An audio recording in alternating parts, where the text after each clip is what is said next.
তো দেখো গরমকাল তো চলে এলো, আর এই গরমে আম মাখা খাবো না তা কি কখনো হয়? আর আমি এমনি তো যে কোনো মাখামাখি খেতে প্রচণ্ড ভালোবাসি, তাই আজকে ভাবলাম যে আম মাখাটাই করি। এমনিতে আমি প্রায় সময় তেঁতুল মাখা ডাব মাখা করে খাই, তো আজকে ভাবলাম আমটাই মাখা করি। আর দেখো আমাদের পুরো গাছ ছেড়ে আম ধরেছে নিচের দিকে। ওপরে দেখলে মনে হবে যে আমই ধরে নাই, আর নিচের দিকে তাকালে মনে হবে যে ভরে ভরে আম হয়েছে। আর এমন জায়গায় হয়েছে যে লোকজন হাত বাড়ালেই আম নিয়ে চলে যেতে পারবে। তাই ভাবলাম আজকে আম মাখাটাই করি। আর আজকে আমি একটা আমেরই মাখা করবো, কারণ না বাড়িতে কেউই নাই, আমি একাই খাবো, তাই ভাবলাম যে একটাই করি।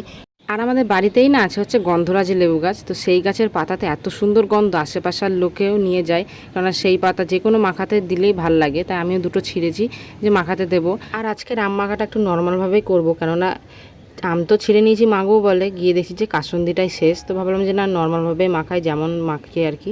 তো প্রথমে দিয়ে দিচ্ছি হচ্ছে চিনি, তারপর দিলাম নুন, আর দিচ্ছি হচ্ছে শুকনো লঙ্কা। যে কোনো মাখামাখিতে একটু শুকনো লঙ্কাটা না দিলে আমার বেশ পোষায় না। আর দিলাম হচ্ছে একটু সর্ষের তেল। দেখো আমটা তো আমাদের নিয়ে এসেছি, কিন্তু দেখে মনে হলো কত বড়, এখনও অবধি কিন্তু শ্বাস হয়ে উঠতে পারে না, ভেতরে দেখছি এখনও অবধি নরম। এখন এই আমগুলো অনেক বড় হবে, তো যাই হোক ততদিন থাকবে কিনা আমি জানি না, কিন্তু এখন তো আমি আম মাখাটা খাই।